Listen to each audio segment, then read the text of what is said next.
Friends, in this brief talk, my intention is to draw your attention to two very disturbing incidents separated by a short span of time but closely related to each other in terms of their socio-political and cultural objectives.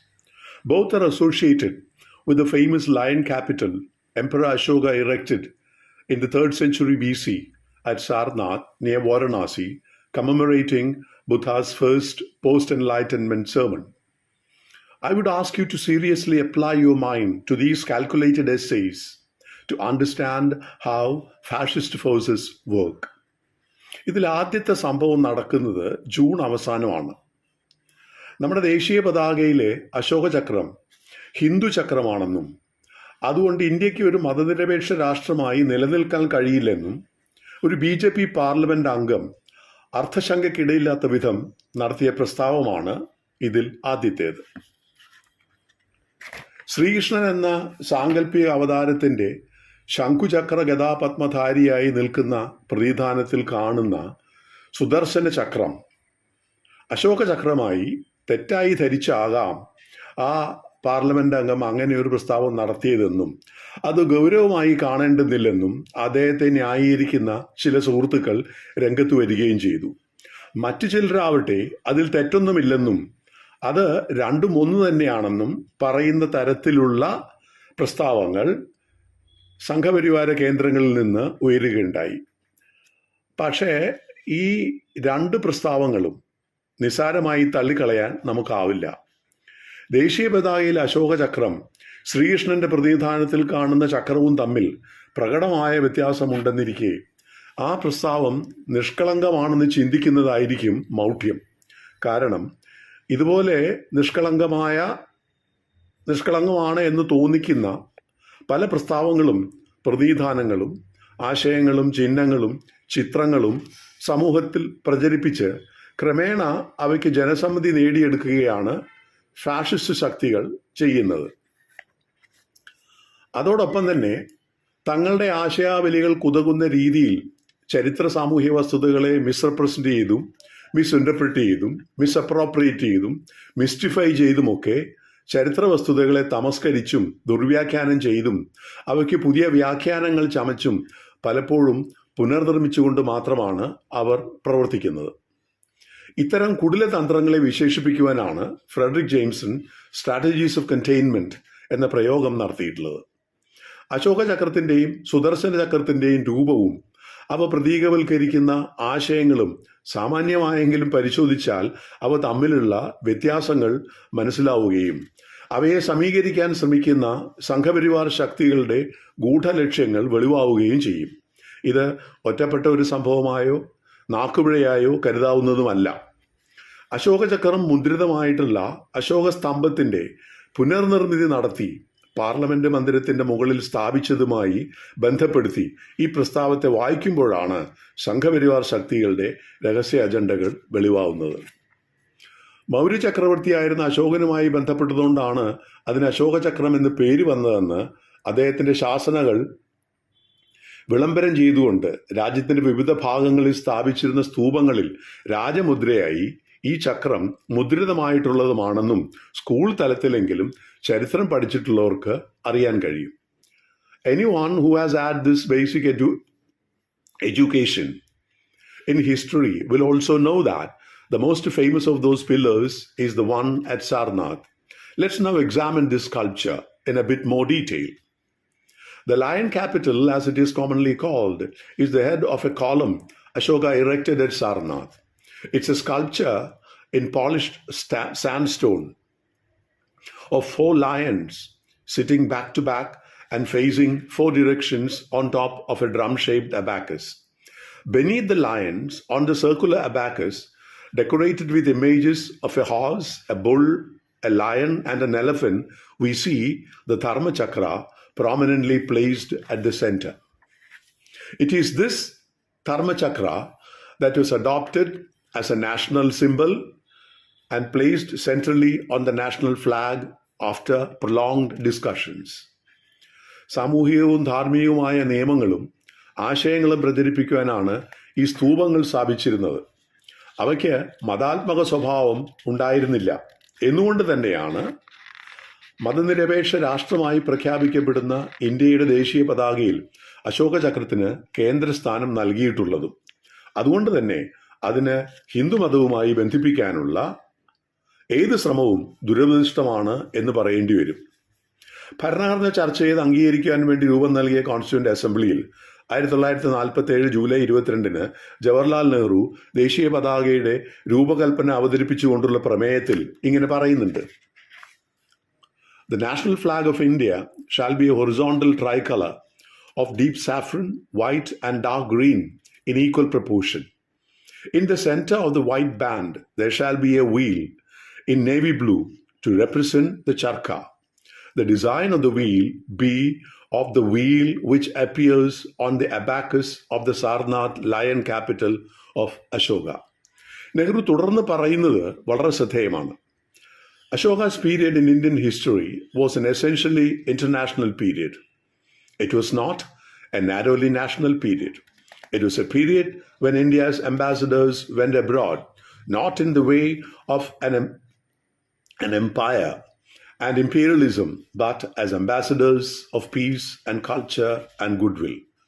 ഇനി അശോക ചക്രവും സുദർശന ചക്രവും തമ്മിൽ സാമാന്യമായ ഒരു താരതമ്യം നടത്തിയാൽ ആകൃതിയിലും രൂപത്തിലും അർത്ഥസൂചനകളിലും അടിസ്ഥാനപരമായ വ്യത്യാസങ്ങൾ പുലർത്തുന്നവയാണ് അവ രണ്ടും എന്ന് നമുക്ക് വ്യക്തമാകും. സുദർശന ചക്രം സദാ കറങ്ങുന്നതും അറക്കവാളിന്റെ പല്ലുകൾ പോലുള്ള 108 പല്ലുകൾ ഉള്ളതുമാണ് എന്നാണ് സങ്കല്പം. പല്ലുകളില്ലാത്ത അശോക ചക്രത്തിന് 24 അഴികളാണുള്ളത്. ആയുധമല്ലാതിരുന്നതിനാലാണ് അതിന് പല്ലുകളില്ലാത്തത്. ഹിംസാത്മകമായ ഒന്നും തന്നെ അത് ധ്വനിപ്പിക്കുന്നുമില്ല. സുദർശന ചക്രത്തിന്റെ നിഗ്രഹശേഷി അശോക ചക്രത്തിനില്ല. അശോക ചക്ര, also known as the Dharma Chakra, is the wheel of law, signifying motion, progress and righteousness. The 24 spokes of it stand for humane virtues such as wisdom, love, tolerance, peace, hope, courage, patience, morality, and so on.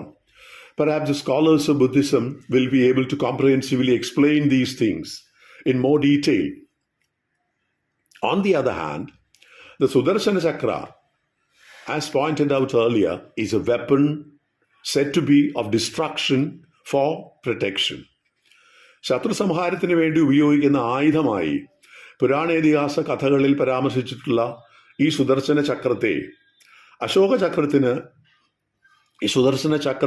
Ashoka ചക്രവുമായി പുലബന്ധം പോലുമില്ല എന്ന വസ്തുത ബോധപൂർവം മറച്ചുവെച്ചുകൊണ്ടാണ് അശോക ചക്രം ഹിന്ദു ചക്രമാണെന്ന പ്രചരണം നടത്തുന്നത്.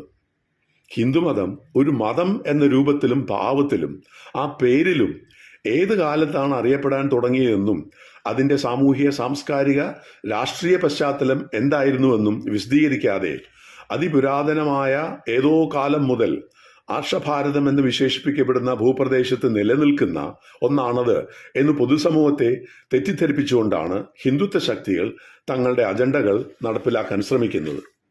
അവരുടെ ആദ്യകാലത്തെ നേതാക്കൾ ത്രിവർണ പതാക ദേശീയ പതാകയായി അംഗീകരിക്കുന്നതിനെ നഖശിഖാന്തം എതിർത്തവരായിരുന്നു എന്ന വസ്തുതയും അവർ സൗകര്യപൂർവ്വം തമസ്കരിക്കുന്നു.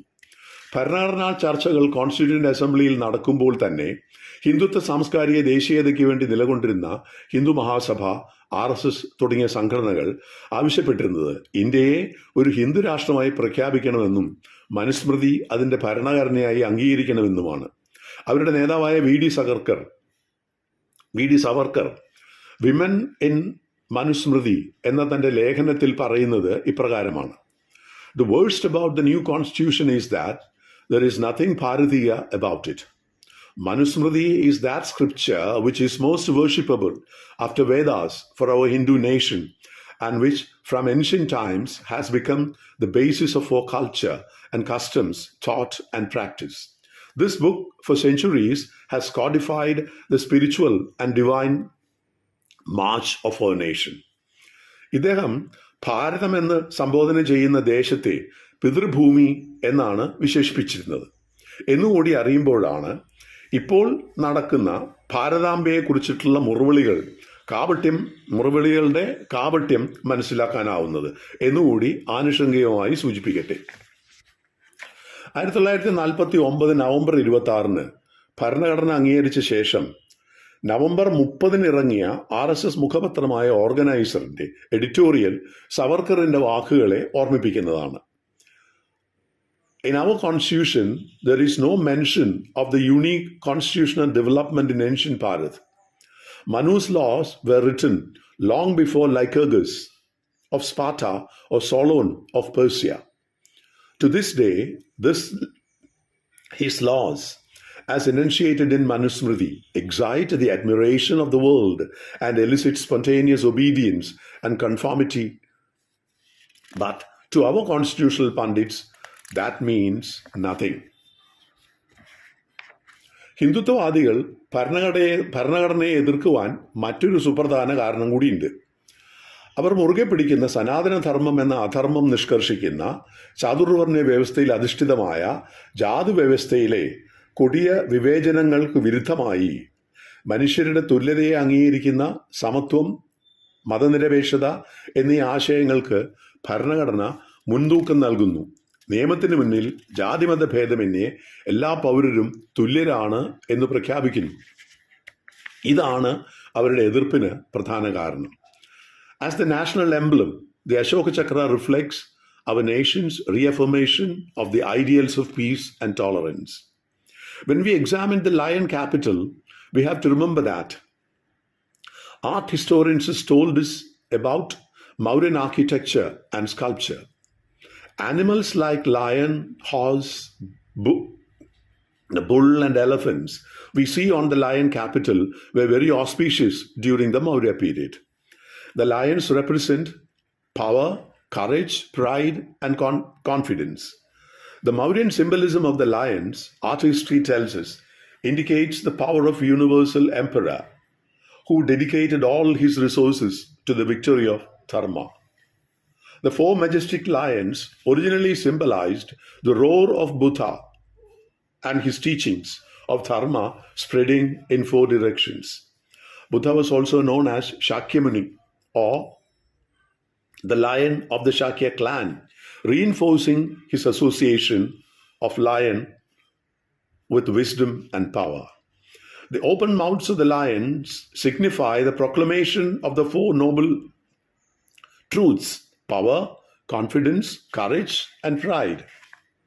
The Maurya symbolism of lion also represents the attainment of enlightenment, or the Buddha himself. Ashoka ചക്രത്തെ Hindu ചക്രമായി അവതരിപ്പിച്ച് സമൂഹത്തെ തെറ്റിദ്ധരിപ്പിക്കുന്ന അതേ കുടില തന്ത്രമാണ് അശോക സ്തംഭത്തിലെ സിംഹങ്ങളെ വികലമായി പുനർനിർമ്മിച്ച് പുതുതായി നിർമ്മിച്ച പാർലമെന്റ് മന്ദിരത്തിന് മുകളിൽ രാജ്യത്തിന്റെ ദേശീയ ചിഹ്നമായി ഉയർത്തിക്കാണിക്കുന്നത്. അവയുടെ ക്രൗര്യഭാവം ആരെയും ഭയപ്പെടുത്തും. വായ പിളർന്ന് ദംഷ്ട്രകൾ പുറത്തുകാട്ടി സംഹാരത്തിനൊരുങ്ങി നിൽക്കുന്ന ഗർജിക്കുന്ന സിംഹങ്ങളെയാണ് അശോകസ്തംഭത്തിലെ സിംഹങ്ങളായാണ് അശോകസ്തംഭത്തിലെ സിംഹങ്ങൾ പുനർനിർമ്മിക്കപ്പെട്ടിരിക്കുന്നത്. In this replica, the lions appear ferociously aggressive, muscular, and snarling with bared fangs, in contrast to the serene, gracious posture of the original, even with their mouths open. സിംഹങ്ങളുടെ ഭാവമാറ്റം വർത്തമാനകാല ഇന്ത്യയുടെ ഭരണകൂടത്തിൻ്റെ അടിസ്ഥാന സ്വഭാവത്തെ പ്രതിഫലിപ്പിക്കുന്ന ഒന്നാണ് എന്ന് വേണമെങ്കിൽ പറയാം. ക്രൗര്യഭാവത്തോടെയുള്ള സിംഹങ്ങളോടൊപ്പം ശത്രുസംഹാര മുദ്രയായ സുദർശന ചക്രം കൂടി ചേർത്ത് വയ്ക്കുമ്പോൾ ശത്രുസംഹാരം കൂടുതൽ എളുപ്പത്തിൽ സാധ്യമാകുന്നു. ശത്രുക്കൾ ആരൊക്കെയാണെന്ന് മുൻകൂട്ടി നിശ്ചയിക്കപ്പെട്ടിട്ടുണ്ട് എന്ന വസ്തുത അറിയാത്തവർ വളരെ ചുരുക്കമായിരിക്കും. ഈ രണ്ട് സംഭവങ്ങളോടൊപ്പം കൂട്ടി വായിക്കേണ്ട മറ്റൊന്നാണ് സനാതനധർമ്മം ഇന്ത്യയുടെ സാംസ്കാരിക പാരമ്പര്യത്തിന്റെ അടിത്തറയായി പ്രഖ്യാപിച്ചുകൊണ്ട് അതിനെ പുനരാനയിക്കാൻ ലക്ഷ്യം വെച്ചുകൊണ്ടുള്ള പുതിയ ശ്രമങ്ങൾ. സനാതനധർമ്മത്തിന്റെ അടിത്തറ വേദപുരാണേതിഹാസങ്ങളിലും മനുസ്മൃതിയിലുമാണ് എന്ന് നമുക്ക് മനസ്സിലാവും. ജാതി വ്യവസ്ഥയെയും സ്ത്രീയുടെ അടിമത്തത്തെയും അരക്കിട്ടുറപ്പിക്കുന്ന മനുസ്മൃതിയെ അലംഘനീയമായി കരുതുന്നവരാണ് അശോകന്റെ ധർമ്മചക്രത്തെ ഹിന്ദുചക്രമാണെന്ന് പ്രചരിപ്പിക്കുന്നവർ. ഒരു ജനതയാകെ പുരാണേതിഹാസ കാലത്ത് നിലനിന്നിരുന്ന വർണ്ണജാതി വ്യവസ്ഥയുടെ ഇരുട്ടിലേക്ക് തിരിച്ചു കൊണ്ടുപോകാൻ പ്രതിജ്ഞയെടുത്തിട്ടുള്ളവർ ചലനത്തിൻ്റെയും പുരോഗതിയുടെയും മനുഷ്യ നന്മകളുടെയും പ്രതീകമായ അശോക ചക്രത്തെ ഹിന്ദു ചക്രമായി ദുർവ്യാഖ്യാനം ചെയ്ത് സമൂഹത്തെ കബളിപ്പിക്കുന്ന കുടിലതന്ത്രം തിരിച്ചറിഞ്ഞ് അവ അർഹിക്കുന്ന അവജ്ഞയോടെ തള്ളിക്കളയുകയാണ് വേണ്ടത്. ചരിത്രത്തെ വളച്ചൊടിക്കുകയും ചരിത്ര സ്മാരകങ്ങൾക്ക് പുതിയ വ്യാഖ്യാനങ്ങൾ ചമയ്ക്കുകയും ചെയ്യുക എന്നത് ഫാഷിസ്റ്റുകളുടെ പതിവാണ്. സ്കൂൾ തലം മുതൽ ചരിത്ര സാമൂഹ്യ പാഠങ്ങളിൽ നിന്ന് പഴയ അധ്യായങ്ങൾ ഒഴിവാക്കുന്നതും വസ്തുതകൾക്ക് നിരക്കാത്തതും കേട്ടുകേൾവി പോലും ഇല്ലാത്തതുമായ പലതും ചരിത്ര പാഠങ്ങളായ എന്ന നിലയിൽ പുതുതായി ഉൾപ്പെടുത്തുന്നതും അവരുടെ രീതിയാണ്. അതിൻ്റെ ഏറ്റവും പുതിയ മാതൃകകളാണ് ചലച്ചിത്രങ്ങളിലെ സീനുകൾ വെട്ടിമാറ്റാനും കഥാപാത്രങ്ങളുടേതുൾപ്പെടെയുള്ളവരുടെ പേരുകൾ മാറ്റാനും നിർബന്ധിക്കുന്നതും വഴങ്ങിയില്ലെങ്കിൽ പ്രദർശനാനുമതി നിഷേധിക്കുന്നതും. പാഠ്യപദ്ധതിയിൽ ഉൾപ്പെടുത്തിയിട്ടുള്ള പാഠഭാഗങ്ങൾക്കെതിരായി അവർ നടത്തുന്ന ബീഭത്സമായ സമീപനങ്ങൾ ഈ ഫാഷിസ്റ്റ് സ്വഭാവത്തെ കൂടുതൽ വ്യക്തമായി വെളിപ്പെടുത്തുന്നതാണ്. അശോകചക്രം ഹിന്ദുചക്രമാണെന്ന് പ്രചരിപ്പിക്കുന്നതും സിംഹങ്ങളുടെ ഭാവമാറ്റവും അശോകസ്തംഭത്തിൻ്റെയും പുതിയ പാർലമെന്റ് മന്ദിരത്തിലെയും ഉദ്ഘാടന ചടങ്ങുകൾ ഹിന്ദുമതാചാരപ്രകാരം നടത്തുന്നതും ചലച്ചിത്രങ്ങളുടെയും അവയിലെ കഥാപാത്രങ്ങളുടെ പേരുകൾ മാറ്റണമെന്നാവശ്യപ്പെടുന്നതും പാഠ്യപദ്ധതിയിൽ നിന്ന് പാഠഭാഗങ്ങൾ ഒഴിവാക്കുന്നതുമെല്ലാം നിഷ്കളങ്കമായ പ്രവൃത്തികളല്ലെന്നും ഒരു ബൃഹത് പദ്ധതിയുടെ വ്യത്യസ്ത ഘടകങ്ങളാണെന്നും നാം തിരിച്ചറിയണം.